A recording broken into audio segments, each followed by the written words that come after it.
Assalamualaikum warahmatullahi wabarakatuh. Alhamdulillahirrabbilalamin. Wassalatu wassalamu ala asyrafil anbiya'i wal mursalin wa ala alihi wa sahbihi ajma'in, amma ba'du.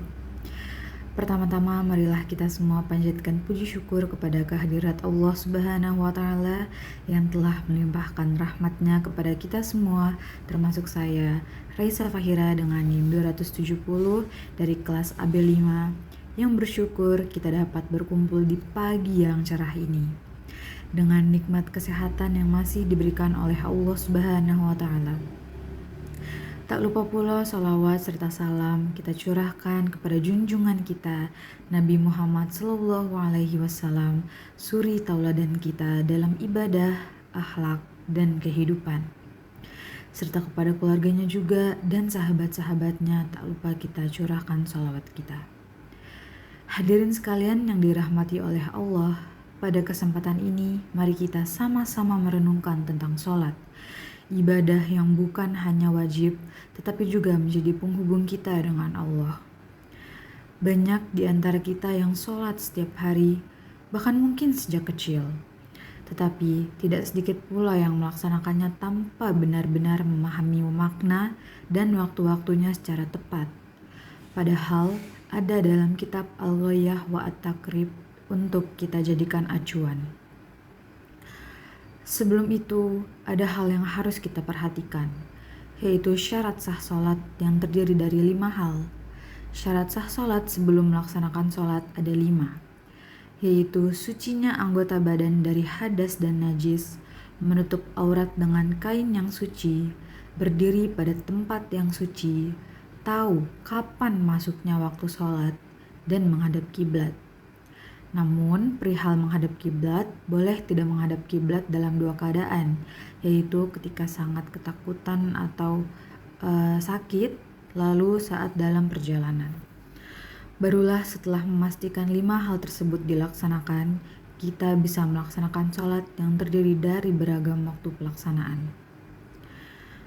Mari kita mulai dari sholat yang pertama, yaitu sholat zuhur.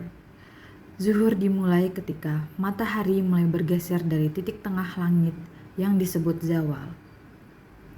Ini adalah tanda bahwa siang sudah memasuki fase baru. Setelah zuhur, datanglah sholat asar, yang disebut sebagai sholat penentu.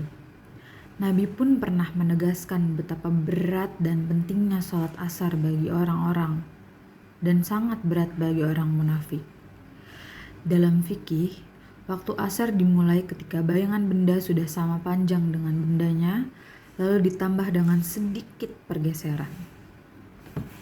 Selanjutnya ada sholat maghrib. Waktunya sangat-sangat singkat, dimulai dari matahari terbenam dan berakhir ketika cukup waktu untuk melaksanakan azan, wudhu, menutup aurat, lalu melaksanakan sholat. Ulama menjelaskan keterangan ini sebagai bentuk penegasan bahwa maghrib sebaiknya segera ditunaikan dengan adanya waktu yang sangat-sangat singkat itu. Kemudian sholat isya. Waktu isya dimulai setelah hilangnya mega merah di langit barat. Dengan adanya isya, kita diajarkan bahwa kita perlu menutup hari dengan ketenangan ibadah sebelum beristirahat. Dan akhirnya kita memasuki waktu sebelum fajar, yaitu sholat subuh. Subuh dimulai saat munculnya fajar shodik atau cahaya putih horizontal yang jelas di ufuk timur dan berakhir pada saat matahari terbit. Subuh memiliki ruh spiritual yang sangat kuat. Udara pagi yang sejuk, suasana sunyi, dan pikiran yang segar menjadikan subuh sebagai momen terbaik untuk memulai hari dengan doa dan permohonan perlindungan kepada Allah Subhanahu wa Ta'ala. Selain sholat fardu, ada juga sholat sunnah yang tak kalah penting untuk kita laksanakan, yaitu ada sholat Idul Fitri dan Idul Adha, gerhana matahari dan gerhana bulan, sholat istisqa untuk meminta hujan. Ada pula sholat sunnah rawatib yang bersamaan dengan sholat fardu, yaitu 2 rakaat sebelum sholat subuh, 4 rakaat sebelum zuhur, 2 rakaat setelah zuhur, 4 rakaat sebelum asar, 2 rakaat setelah maghrib, dan 3 rakaat setelah isya, dengan sholat witir yang dilaksanakan secara ganjil. Ada pula 3 sholat sunnah muakkad, yaitu sholat malam, sholat duha, dan sholat tarawih. Hadirin yang dimuliakan Allah Subhanahu wa Ta'ala, setelah memahami sholat fardu dan sunnah, kitab ini juga membahas tata cara sholat yang benar, dari berdiri, membaca Al-Fatihah, ruku, i'tidal, sujud, sampai salam. Ada 14 rukun sholat yang harus kita jaga, karena dengan adanya rukun-rukun ini yang ibaratnya sebagai tiang penyangga, kalau salah satu tiangnya roboh, maka bangunannya pun ikut rusak.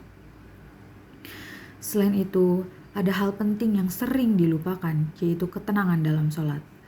Nabi pernah menegur seseorang yang sholat tergesa-gesa.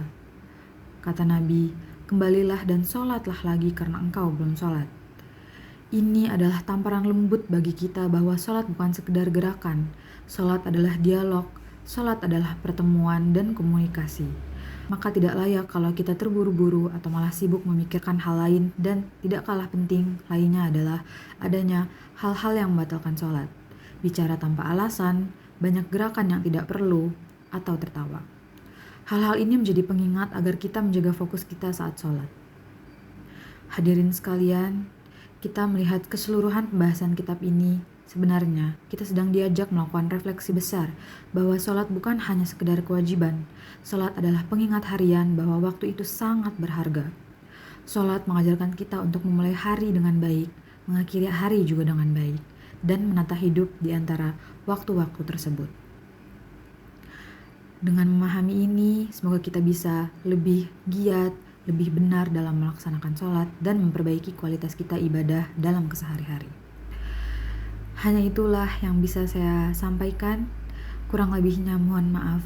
Wassalamualaikum warahmatullahi wabarakatuh.